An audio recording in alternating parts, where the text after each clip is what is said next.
नमस्कार दोस्तों, आपको बताना चाहते हैं कि जिस ओर जवानी चलती है उस ओर जमाना चलता है। जी हाँ दोस्तों, आपको बता दें शिव गोपाल मिश्रा जी हाँ दोस्तों पलटते नजर आ रहे हैं। जी हाँ दोस्तों, पहले यूपीएस की तरफदारी किया करते थे, अब खुद बता रहे हैं कि ओपीएस बढ़िया है। जी हाँ दोस्तों, उनका इंटरव्यू आप चाहे तो देख सकते हैं। जी हाँ दोस्तों, उनका इंटरव्यू में उन्होंने साफ बोला है कि ओपीएस सबसे अच्छा है। जी हाँ दोस्तों, जबकि जब यूपीएस पर बैठक हुई थी उस समय यूपीएस पर साइन मार के आ गए थे और उन्होंने यूपीएस की तरफदारी करना शुरू कर दिए थे। जी हाँ दोस्तों, लेकिन अब उनकी आंखें खुलती नजर आ रही है। जी हाँ दोस्तों, सारे जितने भी एआईआरएफ के जो नेता हैं, जितने भी कॉमरेड्स हैं जिन्होंने बैठक में भाग लिया था, जी हाँ दोस्तों सभी की नज़रें साफ खुलती नज़र आ रही है। जी हाँ दोस्तों, जैसा कि बता दें शिव गोपाल मिश्रा हो, रघुवैया हो या फिर कोई भी संगठन के नेता हो, सभी को अब ओपीएस याद आने लगी है। जी हाँ दोस्तों, क्योंकि आपको पता होगा कि देश का कर्मचारी सिर्फ और सिर्फ हूबहू पुरानी पेंशन मांग रहा है। जी हाँ दोस्तों, और ये चीज़ें अब उनको धीरे धीरे साफ नज़र आ रही है। कई जगह पर तो उनको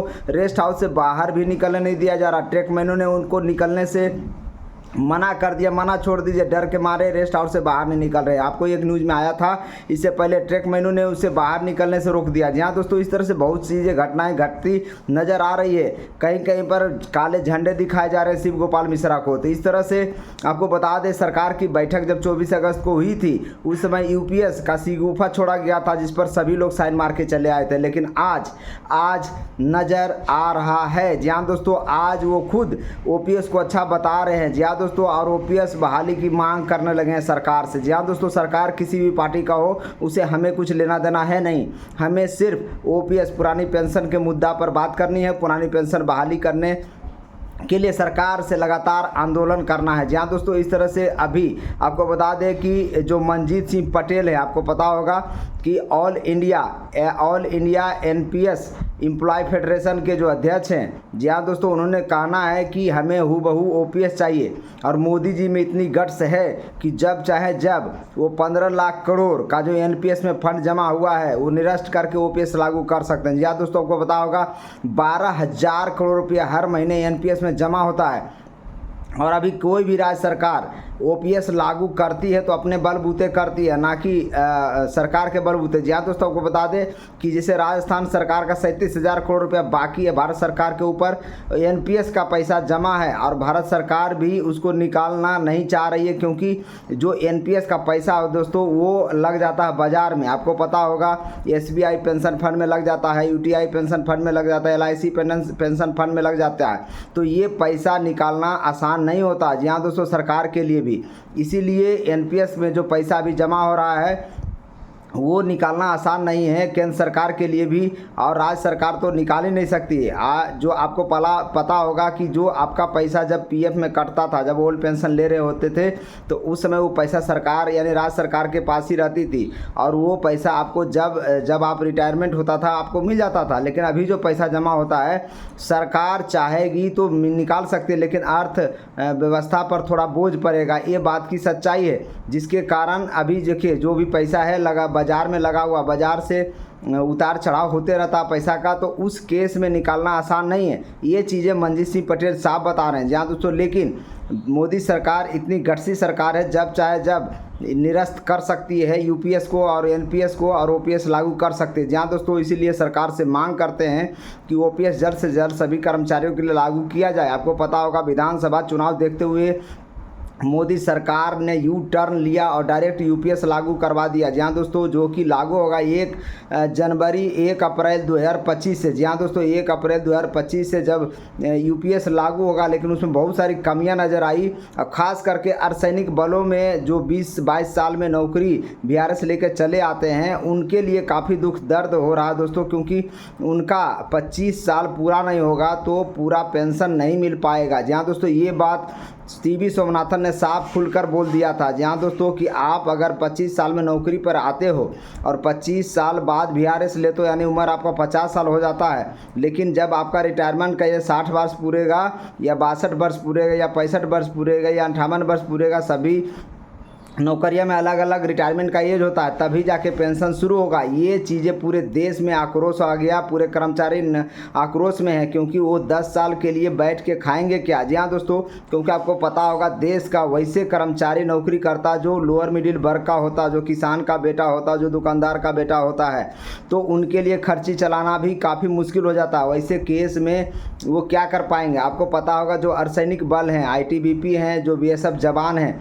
20 से 22 साल की नौकरी कड़ी मेहनत करके करते हैं। और आपको बता दें 25 साल का जो सर्विस पीरियड इसमें UPS में लागू कर दिया गया, इसके कारण अर्धसैनिक बलों पर डबल मार झेलना पड़ रहा उनको। आपको पता होगा कि नॉर्मल कर्मचारी जो देश के अंदर काम करते हैं उनका काम करने का तरीका, और जो देश के बॉर्डर पर काम करते हैं उनका काम करने का तरीका में आसमान ज़मीन का अंतर होता है। -15 डिग्री सेल्सियस पर वो लोग काम करते हैं ग्लेशियर में, बॉर्डर पर। जी हाँ दोस्तों, इस तरह से उनकी जीवन 20 से 25 साल में ही एग्जॉस्ट हो जाती है। तो सबसे पहला दरकार, पहला हक जो अर्धसैनिक बलों को OPS लागू करना मोदी सरकार के लिए है।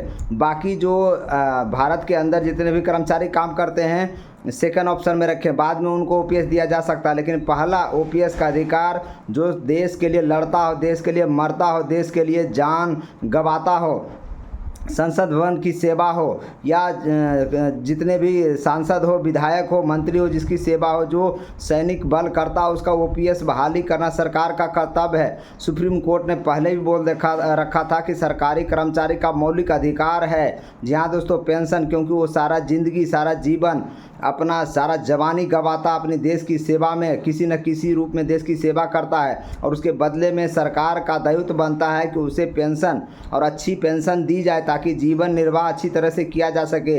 इसीलिए पेंशन एक वित्तीय सहायता प्रदान करती है, कल्याणकारी राज्य का जो कर्तव्य बनता है। जी हाँ दोस्तों, सरकार कोई भी, मोदी को हो, कांग्रेस को हो, या जिसका भी हो, सभी से अपील करते हैं कि OPS सरकारी कर्मचारी को लागू कर दिया जाए। जी हाँ दोस्तों, हम किसी संगठन के विरोध में नहीं है, किसी सरकार के विरोध में नहीं है, लेकिन हम अपने मुद्दा पर लड़ रहे हैं। सारा सरकारी कर्मचारी अपने मुद्दा पर लड़ रहा है। आप देख रहे होंगे अभी नागालैंड हो, अरुणाचल प्रदेश हो, हिमाचल प्रदेश हो, जम्मू कश्मीर हो, कन्याकुमारी हो, उत्तर से दक्षिण, पूरब से पश्चिम तक OPS चिल्ला रहा है। जी हाँ दोस्तों, हू बहू OPS की मांग कर रहा है।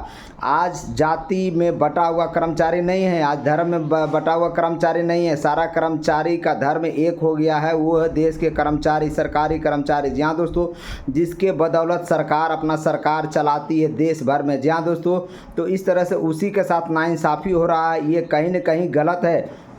जी हाँ दोस्तों, सरकार को इसके ऊपर सोचना चाहिए। जी हाँ दोस्तों, अभी फ़िलहाल देश भर में 4 विधानसभा चुनाव है, जो अभी हरियाणा और जम्मू कश्मीर का होगा, उसके बाद लगले आपको महाराष्ट्र का होगा, झारखंड का होगा। तो इस तरह से मोदी सरकार को चाहिए OPS लागू कर देना।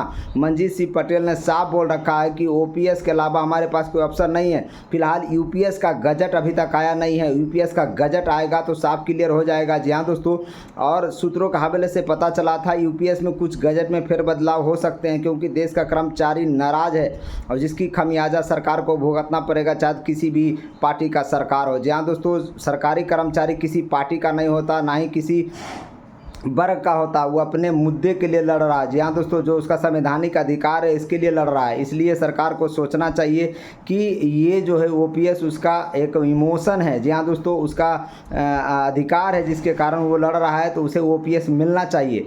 आपकी क्या राय है कमेंट में कर जरूर बताइएगा। फिलहाल मंजीत सिंह पटेल आपको बता दें अल्टीमेटम दे चुके हैं सरकार को 30 सितंबर तक, और वहाँ पर मंजीत सिंह पटेल के अलावा भी IRMOPS, जी हाँ दोस्तों, जो संगठन है इंडियन रेलवे का, वो भी अल्टीमेटम दे चुका 30 सितंबर। जी हाँ दोस्तों, इसके बाद प्रदर्शन होगा, आंदोलन होगा। जी हाँ दोस्तों, क्योंकि आपको अभी पता होगा चंडीगढ़ में वी वांट्स OPS हैशटैग करके चलाया गया था संडे को दिन, एक दिन पहले, कल का दिन चलाया गया था, जो नंबर 1 ट्रेंडिंग में रहा।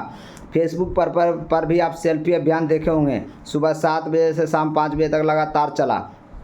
तो इस तरह से देश भर के तमाम कर्मचारी, साइक्लोन चंडीगढ़ में जो है सभी लोग मिलकर साइकिल मोटरसाइकिल लेकर लोग चले और OPS ओपीएस का डिमांड करते चले दोस्तों, एनपीएस यूपीएस गो बैक का डिमांड करते चले। जी हाँ दोस्तों, इस तरह से पूरा देश का हुजूम एक संगठन बनकर तैयार हो चुका है। सारे सरकारी कर्मचारी लामबंद हो चुके हैं और ओपीएस मांग कर रहे हैं। We want OPS, vote for OPS. Haryana का सरकार, आपको पता होगा, रोहतक में 8 सितंबर को जो रोहतक में होने वाला था ओपीएस तिरंगा मार्च, उसको सरकार ने रोक दिया। जी हाँ दोस्तों, आप सोचिए, जिसके कारण काली पट्टी बांधकर 9 से 11 सितंबर तक लोग कार्यालय में काम करेंगे, हरियाणा के जितने भी कर्मचारी हैं। जी हाँ दोस्तों, ये सब चीज़ें देखने को मिल रही है। सरकार ओपीएस तिरंगा मार्च को दबाना चाह रही थी, फिलहाल उसे बंद कर दिया गया है। आपको बता दें कि सरकार जितना भी प्रयास कर ले, जो सरकारी कर्मचारी है वो अपने हक के लिए लड़ाई लड़ेगा। जी हाँ दोस्तों, आप चाहे तो सरकारी कर्मचारी को जेल में डाल दो या गोली मरवा दो, उससे कोई फ़र्क पड़ने वाला है नहीं। जी हाँ दोस्तों, सारे सरकारी कर्मचारी